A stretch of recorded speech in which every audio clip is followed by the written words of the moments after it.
Welcome to the Real News Network. I'm Mark Steiner. Great to have you with us once again. So Trump, as usual, took to Twitter to tell us he's nominating David Bernhardt to become the next Secretary of the Interior. Secretary Elizabeth Warren 2 years ago warned us what might happen when Trump nominated David Bernhardt to be the Deputy Secretary of the Interior.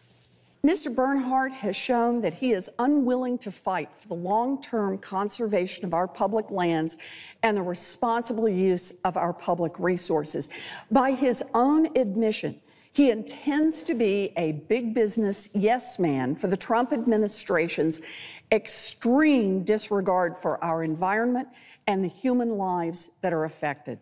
He is another conflict-ridden, climate-dismissing Trump appointee who favors profits over people. I am alarmed by his willingness to serve as the corporate rubber stamp that President Trump wants. And he became the agency's deputy in 2017 and has led the Interior Department on an interim basis since former Secretary Ryan Zinke was pushed out of office, embarrassed out of office, some would say, amid a scandal regarding ethics violations that were pretty serious, forcing him to resign in January. Bernhardt's nomination is obviously controversial.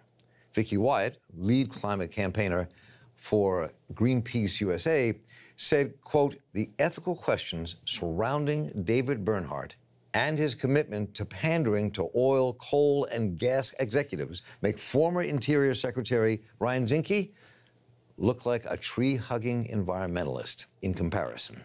And Ryan Zinke was a disaster," end quote.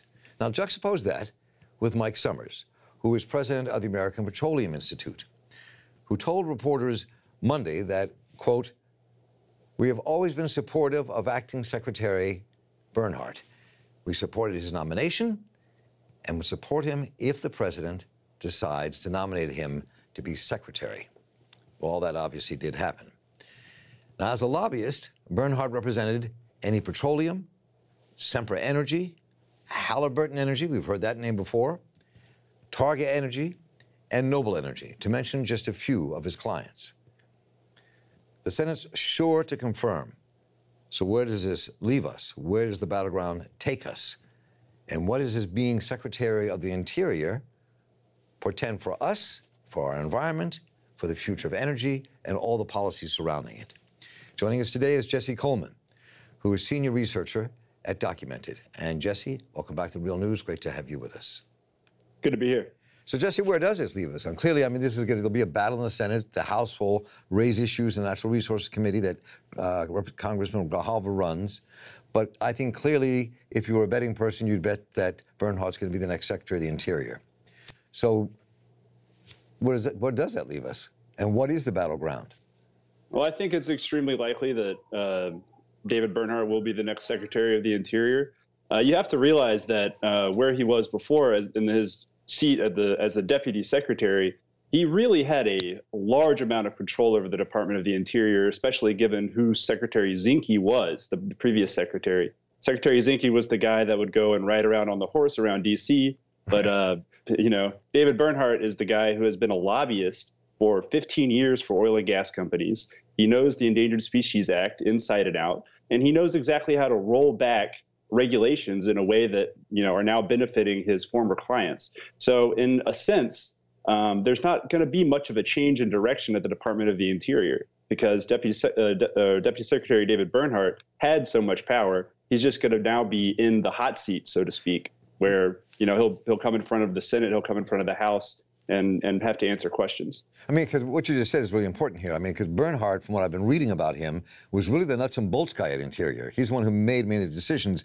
I mean, he despises the Endangered Species Act and many other things, and has opened up a wide range of land to exploration in oil and gas and more. So, I mean, this in some ways, some people would argue is probably more dangerous than Zinke himself. Oh, I actually think that's correct. As you said, David Bernhardt knows exactly what to do, and he's done that. A lot of the most impactful changes that we've seen over the last 2 years in the Trump administration at the Department of the Interior are things that David Bernhardt had his hands all over. These weren't, Secretary Zinke didn't have a large amount of background or knowledge or interest really in the as you said, the nuts and bolts. This is where David Bernhardt excels. His former clients are now getting exactly what they wanted, from previous administrations. They're getting that right now, and I think that's probably going to continue. I mean, one of the things that made me think of as you were talking was, I remember in the very beginning, as Trump was running for president, he kept talking about draining the swamp. But the swamp is rising, and it seems that the swamp is actually engulfing almost all of the cabinet areas, as well as, is D.C. itself. This is, and nobody seems to be kind of focusing on the contradiction here. Well, look, David Bernhardt is now in one of the most powerful positions any lobbyist has ever been in. He spent his entire career working to influence the Department of the Interior in certain ways, and now he's going to probably, most likely, run the entire department. So let's look at this photo. There's a photo we have here of Bernhardt walking out or walking with former Vice President Cheney. Talk a bit about what this photograph is saying to us. So that's a photo from 2014. It was a photo taken at a gala that was hosted by probably the most powerful offshore oil and gas lobbying group in Washington, D.C., a group called the National Oceans Industry Alliance. And you see in that picture, glasses clinking, people smiling. The people that are smiling in that photo are one of the lead lobbyists for the American Petroleum Institute, a very powerful lobbying organization for offshore and onshore oil, and Vice President Dick Cheney, and then off to the side, David Bernhardt. This kind of shows his who he has been, who he was before he was appointed to be the Deputy Secretary to the Department of the Interior in 2017. He hobnobbed with the very most powerful oil and gas lobbyists and executives that in the country. So I'm curious, Jesse, if you were sitting in the Senate or sitting next to senators who might really want to question Bernhardt, where would you take it? What is it that the people of America, the United States, needs to know, and what kind of questions need to be asked of this man as he sits for confirmation? When David Bernhardt was up for confirmation the first time for the Deputy Secretary position, his list of recusals, i.e. people and organizations that he couldn't talk to because he represented them as either a lobbyist or a lawyer, was enormous. He actually, as a deputy secretary, had to carry around a physical card that listed out all of the people that he was by law forbidden to talk to or to have business with. That to me is very interesting and pretty unprecedented from my experience. And I think that that's exactly what people need to start asking is, did he abide by these ethics pledges? Do we know? We know for a fact that the calendar that he has posted in response to FOIA requests filed by Documented and other groups is incorrect. We know that we proved that, for instance, he'll say that he's in a meeting on energy issues. What he doesn't say is that meeting is with the head of the American Petroleum Institute, this incredibly powerful lobbying body. So it's incomplete, and it's so incomplete that we can't say that he's followed to the letter these ethics pledges that he's made. And the ethics pledges is so long and contains so many people, and so much has happened at the Department of the Interior in that time that benefits these exact same people, that it's really questionable that one of the most powerful people in the department had nothing to do with it. So I think that's exactly where I would recommend senators and others to aim their questions is he actually following the promises that he made not to benefit his former clients? So I'm curious, we go back to what we played in the beginning when we talked about Elizabeth Warren questioning him. He never really answered the question about what compensation he got. Do we know anything about that? Do we know, did he get a ton of money as he walked out of this from the lobbying firm that represented all these major mining and coal and oil industries? The lobbying firm that he worked for is called Brownstein, Hyatt, Farber, and Schreck. They're sometimes referred to as the 51st senator in Washington, D.C. They are one of the most... That used to be, back in the day, when people said 51st senator, they were talking about Clarence Mitchell, who represented the NAACP. Now we're talking about the 51st senator being somebody representing petroleum. That's correct. And if you look at just pure dollars and cents, they're one of the richest, largest lobbying forces in Washington, D.C. So, he was making out like a bandit when he left the Department of the Interior in 2001. When he left the department and he joined this lobbying group, he immediately started working for the oil and gas industry, trying to dismantle endangered species law. That was his forte. That was what he staked his claim on. And he did really well. He was considered by the oil and gas industry to be the lead person doing this. And I imagine that comes with a pretty solid paycheck. So now there's another photo here that is of the perhaps incoming secretary coming out of Trump Towers. Other than that many people going in and out of that tower, in and out of that hotel, what is that telling us? Well, David Bernhardt had just finished addressing, as deputy secretary, okay, he had just finished addressing the National Mining Association, which is one of the most powerful mining lobbying groups in Washington. Members of the National Mining Association include many different people that he is recused from speaking to, i.e., because of the recusal promises that he made to the Senate, he's not supposed to interact with his former clients that are part of that group.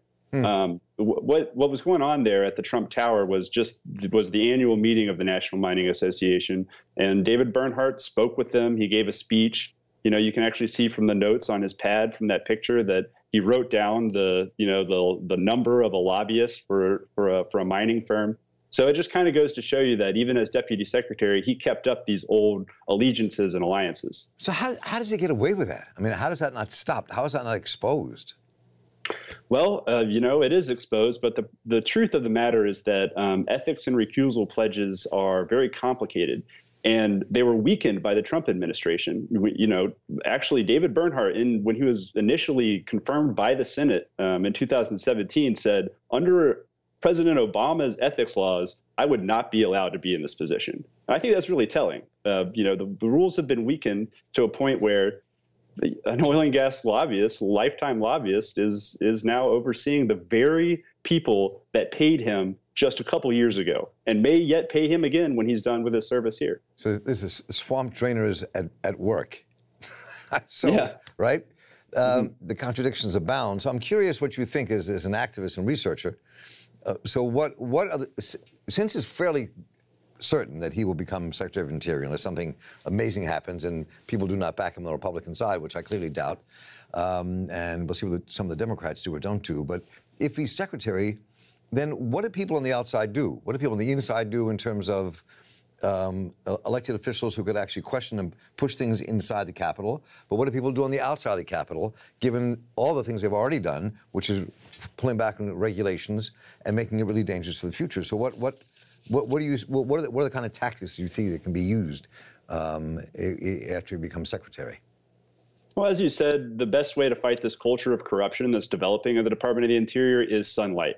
The Department of the Interior has a terrible track record under David Bernhardt of answering really basic Freedom of Information Act requests, records requests on things like where David Bernhardt has been and who he's been talking to. That has to change. And, perhaps with the change in the leadership in the House, there might be more oversight that would allow us to actually answer some of these very difficult questions. And I think that's really important.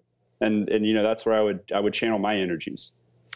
Well, Jesse Coleman, this has been a really interesting discussion, and I hope that as we continue this Bernhardt Interior Watch, at least for the next 2 years, that we see what's going on and we come back to you and really kind of examine what is happening so we keep the public abreast of all this. Jesse, thanks for your work, and thanks so much for joining us here today at The Real News. Thank you. It's been my pleasure. And I'm Mark Steiner here for The Real News Network. Thanks for joining us. Take care.